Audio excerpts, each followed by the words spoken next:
dengan ilmunya. Orang kaya bisa sombong dengan kekayaannya. Orang miskin juga bisa sombong dengan kemiskinannya. Orang miskin sombong, ini sangat luar biasa. Apa yang mau diandalkan itu? Miskin sombong. Nah ini bagaimana supaya sombong ini itu tidak berada di dalam hati kita, Pak? Supaya sombong ini tidak berada di dalam hati kita, maka kita harus memperbanyak menumbuhkan sifat tawadhu. Andal asor, rendah diri, rendah hati.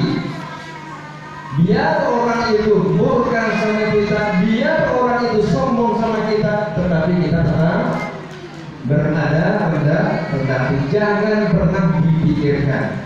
Makanya kalau tadi Pak Kades mengatakan, oh di sana ada orang yang mengatakan ceramah begini kafir, begini kafir, begini kafir. Nah ini barangkali Pak baca bukunya belum banyak. Ya.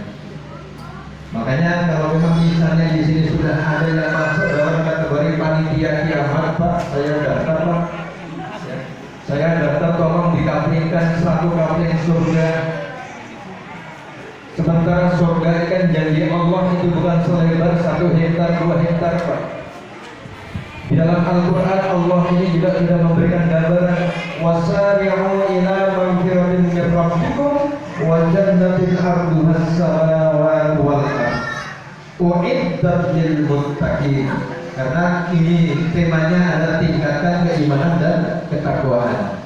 Wasari'u ila magfiratin min rabbikum, bersegeralah kalian semua ila magfirati rabbikum, menuju ampunan Tuhanmu, wa jannatin arduha as-samawati wal ardh, dan menuju surganya Allah yang luasnya seluas langit dan seluas bumi. Jadi luasnya itu bukan berkapling-kapling seperti 1 kapling sawit, 2 kapling sawit, 10 kapling sawit, itu bukan. Tetapi luasnya seluas hamparan langit dan seluas hamparan bumi. Nah terus bagaimana Pak kalau jalan-jalan, apakah di sana nanti ada motor? Gak ada, soalnya pom bensinnya gak ada. Kalau dikasih motor, cari pom bensinnya yang susah. Di surga itu kan semuanya gampang, Pak. Kita mau apa belum terucap, hati kita itu baru mau mengatakan pengen makan sate ayam, belum habis hati kita mengucapkan satenya sudah datang di rumah, Pak. Itulah hebatnya. Makanya saya hanya berpesan, Pak, kalau beribadah jangan pernah mengharap biar masuk surga. Apa yang kita harap? Yang kita harap adalah ridhonya Allah, rahmatnya Allah. Kalau kita mengharapkan surga, ibadah kita mulai dari usia 7 tahun sampai usia 70 tahun, itu barangkali kita itu ibadahnya baru 63 tahun, Pak. 63 tahun, apakah itu cukup untuk membeli surga? Karena apa yang kita cari adalah rahmatnya Allah, kemudian fadilahnya Allah, dan ridhonya Allah.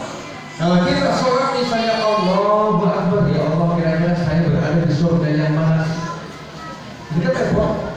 Begitu Allahu Akbar, ya Allah, mudah-mudahan Engkau jauhkan aku dari siksa api neraka. Rabi'atul Adawiyah, seorang perempuan ahli sufi, itu mengatakan, ya Allah, kalau sholatku ini semata-mata hanya ingin mendapatkan surgamu, maka tolong tutup rapat-rapat itu pintu surga, biar saya tidak bisa masuk ke dalam surga. Tetapi kalau ibadahku hanya semata-mata ingin takut menghindar dari neraka, maka bukalah lebar-lebar, masukkan aku ke dalam neraka, biar saya yang masuk di dalam neraka. Ini kan doanya Rabi'atul Adawiyah. Tetapi apa? Saya beribadah di semata-mata hanya ingin mendapatkan ridhomu, ya Allah. Nah, ini makanya kita harus berupaya semaksimal mungkin kita tawadhu, ya. Untuk menghindari takabur, kita tawadhu. Kemudian yang kedua, penyakit hati. Penyakit hati yang kedua itu adalah hasud, iri. Iri ini kita kan tidak merasakan, tetapi orang lain yang merasakan. Iri ini kan ingin memiliki sesuatu yang dimiliki oleh orang lain. Bahkan kalau perlu berdoa, mudah-mudahan orang lain itu tidak memiliki sesuatu yang dia inginkan. Itu kan terkadang seperti itu. Dan orang yang punya penyakit iri, nah sekarang itu tanya pada diri kita. Orang yang punya penyakit iri itu adalah dia merasa senang di atas penderitaan orang, dan dia menderita pada saat orang lain dalam keadaan senang. Nah sekarang tanya pada diri kita, apakah kita pernah merasakan seperti itu? Melihat orang lain senang kita susah, kemudian melihat orang susah kita senang. Pernah dari seperti itu? Nah kalau pernah berarti penyakit hasud itu pernah berada di dalam diri kita. Rasulullah mengatakan, iyyakum wal hasada fa innal hasada ya'kulun hasanat kama ta'kulun naru al-hatab. Takutlah kalian semua akan penyakit iri. Akan penyakit iri. Kenapa? Penyakit hasud itu akan memakan semua kebaikan laksana api yang melahap kayu bakar. Cepat, Pak. Nah kalau orang yang sudah iri ini bahaya, karena iri ini ingin memiliki sesuatu yang dia inginkan. Kalau belum terpenuhi, dia terkadang bisa meminjam tangan orang lain untuk mendapatkan apa yang dia inginkan.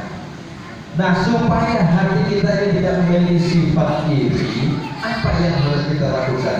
Yang harus kita lakukan adalah selalu berdoa kepada Allah. Mudah-mudahan kita terhindar dari penyakit iri. Penyakit ini kan bahaya, Pak Bu. Dampaknya juga sampai di akhirat. Nanti kalau ada orang yang pernah iri, maka dia ini akan dimasukkan oleh Allah karena tidak punya amal perbuatan yang baik.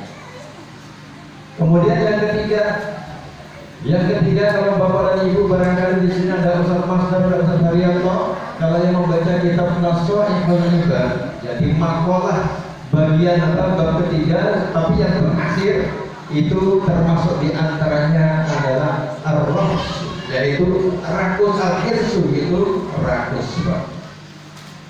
Rakus ini juga termasuk penyakit hati. Nah oleh karena itu, kenapa di dalam diri manusia itu kan ada yang namanya sifat ilahiyah atau sifat rububiyah, ada yang namanya sifat hayawaniyah, ada juga yang namanya sifat syaitaniyah. Ini semuanya ada dalam diri kita, Pak. Yang namanya syaitan itu tidak pernah mengajak jalan yang baik. Yang namanya syaitan itu tidak pernah mengajak menuju jalan yang lurus.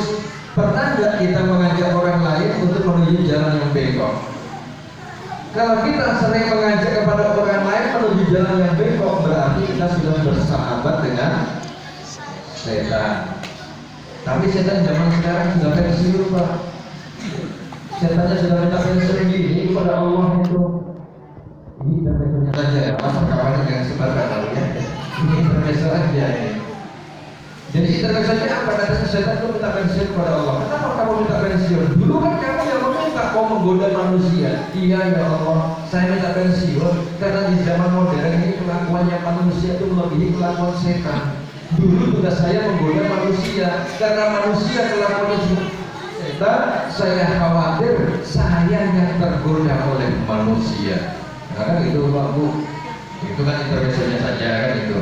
Kenapa? Karena semuanya sekarang ini punya setan itu dimakan oleh manusia.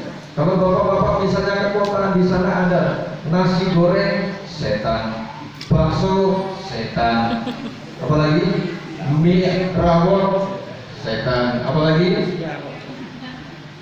semuanya setan. Kita yang makan, Pak, makan kita kesetanan. Itu yang bikin saya itu marah, semuanya dimakan oleh manusia. Nah makanya al-hirsu itu adalah merupakan salah satu di antara penyakit yang harus kita hindari. Nah bagaimana cara menghindarinya? Cara menghindarinya kita itu adalah qanaah, menerima, ikhlas, ridho atas pembagian yang diberikan oleh Allah kepada kita. Makanya Rasulullah juga pernah mengingatkan kepada kita kita. Ini sudah 14 abad yang silam. Rasulullah mengatakan, saya ala ummati zamanun yuhibbuna khamsan wa yansawna khamsan. Kelak suatu ketika nanti akan datang kepada umatku, di mana umatku itu mencintai 5 hal dan melupakan 5 hal. Yang pertama apa? Yuhibbuna dunya wa yansawna al-akhirah. Dia mencintai dunia tetapi lupa akan kehidupan akhirat. Bergelut tentang kehidupan dunia, lupa akan kehidupan akhirat. Kemudian yang kedua, wa yuhibbuna al-mala wa yansawna al-hisab. Dia cinta harta tetapi lupa akan hisabnya. Kemudian yang ketiga katanya apa? Wa yuhibbuna al-qusur wa yansawna al-qubur. Dia cinta kepada istana yang megah, tetapi dia lupa bagaimana kubur itu. Kalau orang sudah masuk ke dalam kubur, ya, yang kita bawa itu cuma 3 saja. Nanti kalau kita sudah meninggal dunia, yang kita bawa cuma 3. Yang pertama apa? Hartanya. Kemudian yang kedua keluarganya, dan yang ketiga adalah amalnya. 2 yang pertama ini pulang. Yang tertinggal cuma 1, yaitu amal perbuatan selama kita berada hidup di dunia. Makanya Rasulullah itu mengatakan, mengingatkan kepada kita, idza wudi'atil janazatu ala a'naqir rijal. Apabila jenazah ini sudah ditaruh di atas pundak, kemudian pundak ini berjalan menuju ke liang lahat.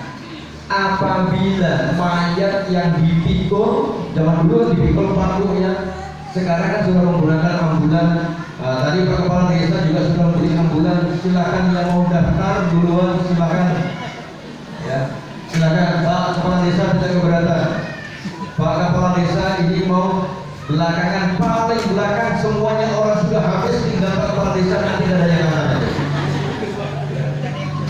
Nanti gak ada yang akan tuh kalau semuanya sudah habis di luar jadi. Ya, gak tahu nanti kepala desa ini naik ambulan sendiri atau gimana, gak tahu juga ya. Kalau terakhir, apabila jenazah yang dipikul ini dulu semasa hidupnya orang yang ahli berbuat baik, maka jenazah ini berkata, Qadimuni, ayo segerakan diriku, segerakan. Kenapa? Karena dia sudah melihat ada istana yang menghadap di depannya. Tetapi kalau orang yang berada di dunia selama hidupnya ini tidak pernah mempunyai amal perbuatan baik, maka dia akan mengatakan, ya wailaha, aduh celakalah aku ini. Kenapa? Karena di depan ini ada neraka yang sudah menghalang. Teriakannya orang yang tidak pernah berbuat baik selama hidup di dunia ini, semua yang dilewati mendengar, Pak. Semua yang dilewati mendengar. Pepohonan dengar, binatang dengar, bebatuan berumputan illal insan, kecuali manusia. Manusia tidak pernah mendengar teriakan mayat yang berada di atas keranda. Kenapa? Seandainya manusia itu mendengar teriakan mayat yang berada di atas keranda, maka manusia pun langsung pingsan.